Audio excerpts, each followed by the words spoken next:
అడుగుతారు. అప్పుడు నాకు నీకేం సంబంధం లేదని చెప్తా. ఆ తర్వాత ఏం చేస్తారో దానికి మనం రెడీగా ఉన్నాం అనేది వాళ్ళు డిసైడ్ చేయకుండా ఈ అమ్మాయి అలా మాట్లాడుతుందని నేనైతే అనుకోవట్లేదు. సో అందుకని ఈ అమ్మాయి ఏంటంటే డైరెక్ట్గా అటాక్ రేవంత్ రెడ్డి మీద చేసేసింది. అసలు నువ్వుడు డిసైడ్ చేయడానికి అధిష్టానంగా చేయాలి, నువ్వుడు టికెట్ లేవు, అట్లయితే 119 మందికి నువ్వే అనౌన్స్ చెయ్యి అని ఆమె అన్నది. అది టెక్నికల్గా కరెక్టే, రేవంత్ రెడ్డి డిసైడ్ చేయడానికి లేదు. That is number 1. నెంబర్ 2 ఏంటి, ఒక పక్క అధిష్టానమే నిర్ణయించాలని చెబుతూ మళ్ళీ నేనే పోటీ చేస్తాను అంటుంది అమ్మాయి. మరి అది కూడా రాంగ్ కదా, అధిష్టానానికి అప్పీల్ చేయాలి కదా. కానీ నేనే పోటీ చేస్తానని డిక్లేర్ చేయడం అంటే అర్థం ఏంటంటే నువ్వు టికెట్ ఇచ్చినా టికెట్ ఇకపోయినా ఇండిపెండెంట్గానే నేను ఇక్కడ పోటీ చేస్తా అని చెప్పడం వల్ల ఇప్పటి నుంచే ఆమె తన గ్రౌండ్ని పరకాల్లో ప్రిపేర్ చేసుకుంటుంది 2028కి. అంటే రేవూరికి ఆపోజిట్గా చేసుకోవడం. రేవూరిని ఆల్రెడీ ముసలోడు అయిపోయిన డైపర్లు వేసుకునే వయసులో ఇస్తావా, ఇది కూడా చెప్పింది. జంజీ అని ఒక పక్క చెప్తూ, అంటే రాహుల్ గాంధీని ఇండైరెక్ట్గా జంజీ చెప్తూ మళ్ళీ డైపర్లు వేసుకునే వాడికి ఇస్తావా అనింది. అంటే అర్థం ఏంటంటే యంగ్ జనరేషన్ని అట్రాక్ట్ చేయడానికి, జంజీతో కనెక్ట్ అవ్వడానికి ఆల్రెడీ ట్రై చేస్తుంది. అంటే ఒక ధిక్కారంతో ముందుకెళ్దాం కాంగ్రెస్ సీకిపోయినా అన్నది ఒక నిర్ణయానికి ఆ ఫ్యామిలీ వచ్చినట్టుగా మనకు అర్థమవుతుంది. ఇది క్లియర్గా ఉన్నారు. అందుకనే ఆమె సోకాజ్ నోటీస్ ఇచ్చారు, మల్లు రవి ఇస్తారని ఆమెకు కూడా తెలుసు. సో ఆమె ఏమిచ్చింది, నిన్న మనం చెప్పుకున్నట్టే ఇచ్చింది. నాకేం సంబంధం, నా కూతురు అనింది అక్కడ. నా కూతురు వ్యక్తులు మాట్లాడే, ఫ్యామిలీలో వ్యక్తులు మాట్లాడితే దానికి నేను బాధ్యత వహించాలంటే ఎలాగా, అది ఆ అమ్మాయి ఇది. నాకు రేవంత్ రెడ్డి నాయకత్వాన్ని అంగీకరిస్తున్నాను, పార్టీ డిసిప్లిన్కి కట్టుబడి ఉంటాను, ఇవన్నీ చెప్పి మీరు విత్డ్రా చేసుకోండి షోకాజ్ నోటీస్ అని కూడా అనేది. ఓకే. సో ఇప్పుడు రేవంత్ రెడ్డి కోర్టులో బాల్ ఉంది. ఆమె ఏం చేసిందంటే తన బాల్ని, తన కోర్టులో ఉన్న బాల్ని మళ్ళీ విసిరేసింది కాంగ్రెస్లకి. ఇప్పుడు రేవంత్ రెడ్డి ఢిల్లీలో లండన్లో ఉన్నాడు, ఆల్రెడీ డిప్యూటీ సీఎం వీళ్ళతో మాట్లాడాడు. రేవంత్ రెడ్డి చాలా ఆగ్రహంగా ఉన్నాడు. ఎందుకంటే ఓపెన్గా ఒక మంత్రి కూతురే ధిక్కరిస్తే ఓపెన్గా ఇక పరిస్థితి ఏంటి. ఆల్రెడీ కోమటిరెడ్డి ఫ్యామిలీలో కోమటిరెడ్డి రాజగోపాల్ ధిక్కరిస్తూనే ఉన్నాడు, అప్పుడప్పుడు వాయిస్లు వినిపిస్తూనే ఉన్నాయి. కాంగ్రెస్లో ఇది సహజమే. కానీ ఇప్పుడు రేవంత్ రెడ్డికి అది కోపం తెప్పించింది. కాకపోతే కోపం ఒకటే పనిచేయదు. రాజకీయాల్లో ఏంటంటే కాన్సిక్వెన్సెస్ ఆలోచించాలి. ఒక నిర్ణయం తీసుకుంటే ఏం జరుగుతుంది, that is number 1. Number 2, Congress లాంటి పార్టీలో అధిష్టానం కూడా ఇంపార్టెంట్. ఈ మంత్రి పదవిని ఉంచాలన్నా పీకేయాలన్నా రేవంత్ రెడ్డి నిర్ణయం తీసుకోలేడు. ఖచ్చితంగా అది అధిష్టాన వర్గంతో మాట్లాడాలి, అధిష్టాన వర్గం నివేదిక సబ్మిట్ చేయాలి. ఈయన అభిప్రాయం నేనైతే గట్టిగా ఆమెను మంత్రి పదవి తీసేయాలని నేను అనుకుంటున్నానని గట్టిగా చెప్పాలి. ఆమె ఉంటే నేను పనిచేయాలని చెప్పాలి. ఇవన్నీ చెప్పినాక అధిష్టాన వర్గం ఏం చెప్తే అది అమలు చేయాలి రేవంత్ రెడ్డి. ఇది వాళ్ళ స్ట్రక్చరల్ ప్రాబ్లమ్స్. సో ఇప్పుడు రేవంత్ రెడ్డి ముందున్నది ఏమందంటే, ఒకటి ఈ మీద చర్య తీసుకోవడం. ఆ చర్య ఏంటనేది మళ్ళీ ఇంపార్టెంట్. అంటే సీరియస్ వార్నింగ్ ఇచ్చి వదిలేస్తారా, లేకపోతే అమ్మాయి మీద దాని ఏమంటారు పరువు నష్టం దావా కూడా ఇచ్చు. ఎందుకంటే వీళ్ళ తమ్ముడికి 200 కోట్ల విలువ చేసే ల్యాండ్ అప్పనంగా కట్టబెట్టాడని. కాబట్టి అమ్మాయి మీద పరువు నష్టం వేసి లీగల్గా కేసులు పెట్టి అదేమన్నా చేస్తాడా, దట్ ఈజ్ నెంబర్. అంటే రేవంత్ రెడ్డి కూడా డైరెక్ట్గా అటాక్ ఆమెను తీసేయకుండా ఇంకొక రకంగా వాళ్ళ ఫ్యామిలీ మీద ప్రెజర్ క్రియేట్ చేయడం, అది చేస్తాడా అనేది ఒక కోల్డ్ వార్ లాగా అది జరుగుతుందా. లేదు ఆమెను మంత్రి పదవి నుంచి తీసేస్తే అప్పుడు రేవంత్ రెడ్డికి బలం అనేది పెరుగుతుంది ఖచ్చితంగా. అంటే నన్ను ధిక్కరిస్తే నేను ఎవరినైనా పీకి పడేస్తాను, నాకు ఆ పవర్ ఉంది, అధిష్టానం కూడా ఏం చేయలేదు అని డిక్లేర్ చేసినట్టు ఉంటుంది. అంతవరకు ఓకే. కానీ వరంగల్లో కాంగ్రెస్ పార్టీకి దెబ్బ తగిలే అవకాశం ఉంది. ఈ ఫ్యామిలీ కానీ రేపు యాంటీగా మారిపోతే వరంగల్లో ఇబ్బంది ఖచ్చితంగా కాంగ్రెస్ పార్టీకి ఉంటుంది. దాన్ని ఎలా అధిగమించాలనేది కూడా రేవంత్ రెడ్డి అధిష్టానానికి చెప్పగలగాలి. ఈ వల్ల కలిగే నష్టాన్ని నేను ఇలా అధిగమిస్తాను అనేది కూడా ఇవ్వగలగాలి కాంగ్రెస్ పార్టీకి. అది కన్విన్సింగ్గా ఉండాలి. ఇది రేవంత్ రెడ్డి ముందున్న కర్తవ్యం. ఇక ఈమె ఏం చేయబోతుంది, ఈమె ఆల్రెడీ నాకు తెలిసి డిసైడ్ అయిపోయింది. నన్ను మొత్తంగా మంత్రి పదవిని తీసేసి క్రమశిక్షణ చర్య పేరుతో చేస్తే మనం కాంగ్రెస్లో ఉండడం ఒక ఆప్షను, బీఆర్ఎస్లో చేరడం ఒక ఆప్షను, బీజేపీలో చేరడం ఒక ఆప్షన్. ఈ 3 ఆప్షన్లు ఆ ముందున్నాయి. కాంగ్రెస్లోనే ఉంటూ సైలెంట్గా పనిచేసుకుంటూ వెళ్ళడం, లేదు బీఆర్ఎస్లోకి చేరిపోవడం. ఆల్రెడీ బీఆర్ఎస్ ఈ వ్యాఖ్యల్ని, సుస్మిత వ్యాఖ్యల్ని విపరీతంగా వాళ్ళ సోషల్ మీడియా ప్రచారం చేస్తుంది. సో ఆమెకి ఆల్రెడీ బీఆర్ఎస్లో ఉండి వచ్చింది కాబట్టి ఇబ్బంది లేదు, అటు వెళ్ళొచ్చు.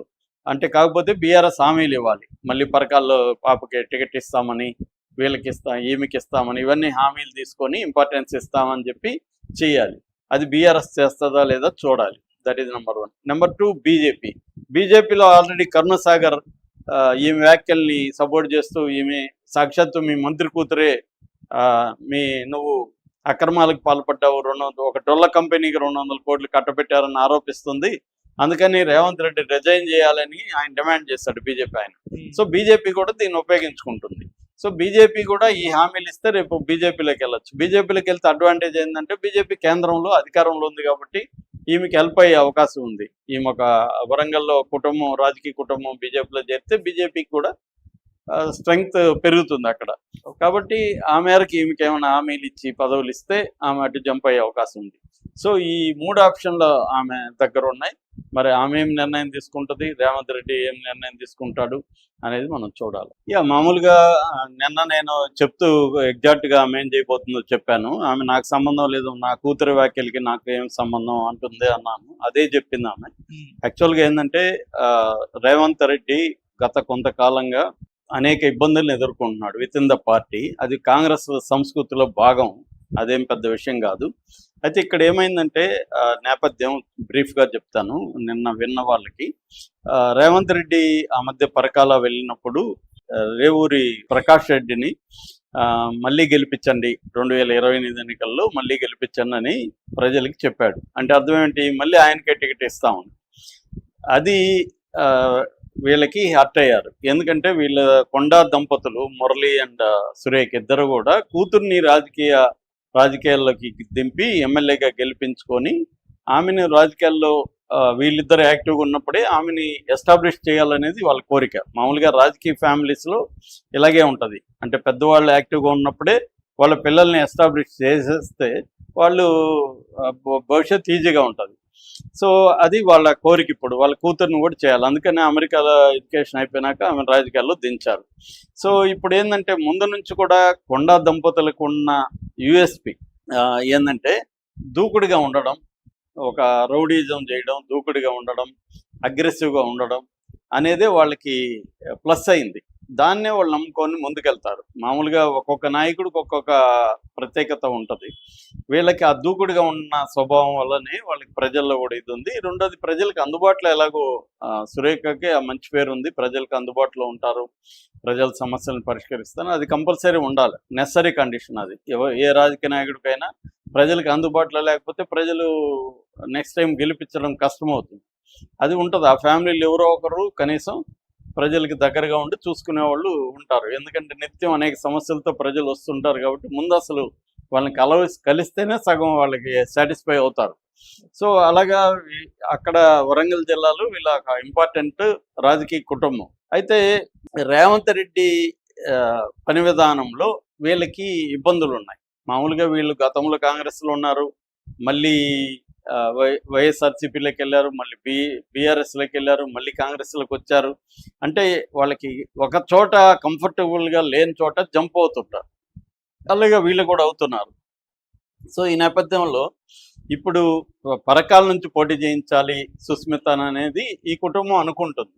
కానీ రేవంత్ రెడ్డి ఎప్పుడైతే రేవూరి ప్రకాష్ రెడ్డి మళ్ళీ గెలిపించని అన్నాడో వీళ్ళకి ఇప్పుడు ఆ హోప్ పోయింది, దాంతో కోపం వచ్చింది. దీన్ని ఎలా ఎదుర్కోవాలి అంటే రేవంత్ రెడ్డి పొగబెడుతున్నాడు ఇండైరెక్ట్గా వీళ్ళని, నీకు నేను ఇవ్వను టికెట్ అని చెప్పేసినట్టుగా లెక్క. దాంతో వీళ్ళు ఆలోచించుకున్నారు, అంటే దీన్ని ఎలా ఎదుర్కోవాలి, ఎలా అంటే వాళ్ళ పద్ధతిలోనే ఎదుర్కొందాం డిసైడ్ అయ్యారు. మనం వెనక్కి తగ్గద్దు, అటాక్కే చేద్దాం. అంటే మామూలుగా సామెత ఉంది, best form of defence is offence అని.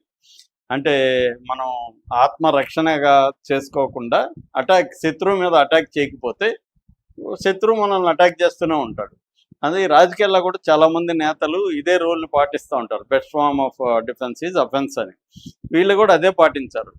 ఎదుర్కొన్నాం, ఏమవుతుంది మహా అంటే మంత్రి పదవి ఓడుతుంది వరస్ట్. అంటే ఇప్పుడు మంత్రి పదవి కూడా మనకేం పెద్దగా ఒరగట్లేదు, మనకేమి కొంతమంది మంత్రులకే మొత్తం రేవంత్ రెడ్డి క్యాబినెట్లో వాళ్ళకే ఇంపార్టెన్స్ ఇస్తున్నాడు, వాళ్ళే అంతా నడుస్తుంది, మనకేం పెద్ద నడవలేదు.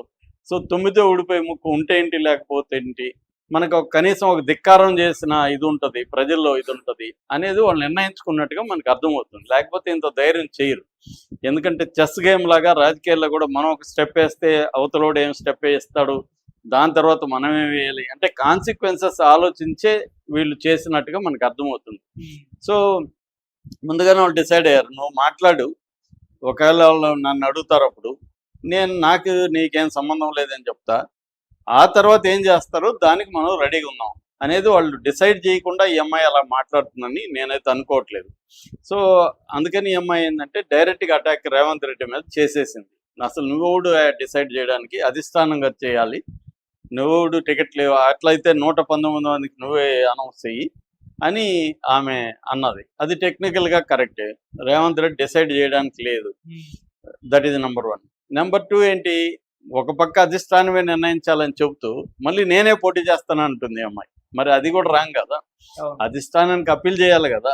కానీ నేనే పోటీ చేస్తానని డిక్లేర్ చేయడం అంటే అర్థం ఏంటంటే నువ్వు టికెట్ ఇచ్చినా టికెట్ ఇకపోయినా ఇండిపెండెంట్గానే నేను ఇక్కడ పోటీ చేస్తా అని చెప్పడం వల్ల ఇప్పటి నుంచే ఆమె తన గ్రౌండ్ని పరకాల్లో ప్రిపేర్ చేసుకుంటుంది 2028కి.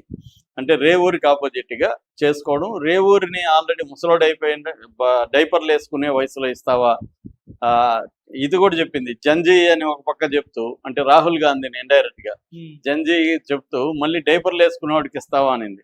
అంటే అర్థం ఏంటంటే యంగ్ జనరేషన్ని అట్రాక్ట్ చేయడానికి, జంజీతో కనెక్ట్ అవ్వడానికి ఆల్రెడీ ట్రై చేస్తుంది. అంటే ఒక ధిక్కారంతో ముందుకెళ్దాం కాంగ్రెస్ సీకిపోయినా అన్నది ఒక నిర్ణయానికి ఆ ఫ్యామిలీ వచ్చినట్టుగా మనకు అర్థమవుతుంది. ఇది క్లియర్గా ఉన్నారు. అందుకనే ఆమె సోకాజ్ నోటీస్ ఇచ్చారు, మల్లు రవి ఇస్తారని ఆమెకు కూడా తెలుసు. సో ఆమె ఏమిచ్చింది, నిన్న మనం చెప్పుకున్నట్టే ఇచ్చింది. నాకేం సంబంధం, నా కూతురు అనింది అక్కడ. నా కూతురు వ్యక్తులు మాట్లాడే, ఫ్యామిలీలో వ్యక్తులు మాట్లాడితే దానికి నేను బాధ్యత వహించాలంటే ఎలాగా, అది ఆ అమ్మాయి ఇది. నాకు రేవంత్ రెడ్డి నాయకత్వాన్ని అంగీకరిస్తున్నాను, పార్టీ డిసిప్లిన్కి కట్టుబడి ఉంటాను, ఇవన్నీ చెప్పి మీరు విత్డ్రా చేసుకోండి షోకాజ్ నోటీస్ అని కూడా అనేది. ఓకే. సో ఇప్పుడు రేవంత్ రెడ్డి కోర్టులో బాల్ ఉంది. ఆమె ఏం చేసిందంటే తన కోర్టులో ఉన్న బాల్ని మళ్ళీ ఇసిరేసింది కాంగ్రెస్లకి. ఇప్పుడు రేవంత్ రెడ్డి ఢిల్లీలో లండన్లో ఉన్నాడు, ఆల్రెడీ డిప్యూటీ సీఎం వీళ్ళతో మాట్లాడాడు. రేవంత్ రెడ్డి చాలా ఆగ్రహంగా ఉన్నాడు. ఎందుకంటే ఓపెన్గా ఒక మంత్రి కూతురే ధిక్కరిస్తే ఓపెన్గా ఇక పరిస్థితి ఏంటి. ఆల్రెడీ కోమటిరెడ్డి ఫ్యామిలీలో కోమటిరెడ్డి రాజగోపాల్ ధిక్కరిస్తూనే ఉన్నాడు, అప్పుడప్పుడు వాయిస్లు వినిపిస్తూనే ఉన్నాయి. కాంగ్రెస్లో ఇది సహజమే. కానీ ఇప్పుడు రేవంత్ రెడ్డికి అది కోపం తెప్పించింది. కాకపోతే కోపం ఒకటే పనిచేయదు. రాజకీయాల్లో ఏంటంటే కాన్సిక్వెన్సెస్ ఆలోచించాలి. ఒక నిర్ణయం తీసుకుంటే ఏం జరుగుతుంది, that is number 1. Number 2, Congress లాంటి పార్టీలో అధిష్టానం కూడా ఇంపార్టెంట్. ఈ మంత్రి పదవిని ఉంచాలన్నా పీకేయాలన్నా రేవంత్ రెడ్డి నిర్ణయం తీసుకోలేడు. ఖచ్చితంగా అది అధిష్టాన వర్గంతో మాట్లాడాలి, అధిష్టాన వర్గం నివేదిక సబ్మిట్ చేయాలి. ఈయన అభిప్రాయం నేనైతే గట్టిగా ఆమెను మంత్రి పదవి తీసేయాలని నేను అనుకుంటున్నానని గట్టిగా చెప్పాలి. ఆమె ఉంటే నేను పనిచేయాలని చెప్పాలి. ఇవన్నీ చెప్పినాక అధిష్టాన వర్గం ఏం చెప్తే అది అమలు చేయాలి రేవంత్ రెడ్డి. ఇది వాళ్ళ స్ట్రక్చరల్ ప్రాబ్లమ్స్. సో ఇప్పుడు రేవంత్ రెడ్డి ముందున్నది ఏమందంటే, ఒకటి ఈ మీద చర్య తీసుకోవడం. ఆ చర్య ఏంటనేది మళ్ళీ ఇంపార్టెంట్. అంటే సీరియస్ వార్నింగ్ ఇచ్చి వదిలేస్తారా, లేకపోతే అమ్మాయి మీద దాన్ని ఏమంటారు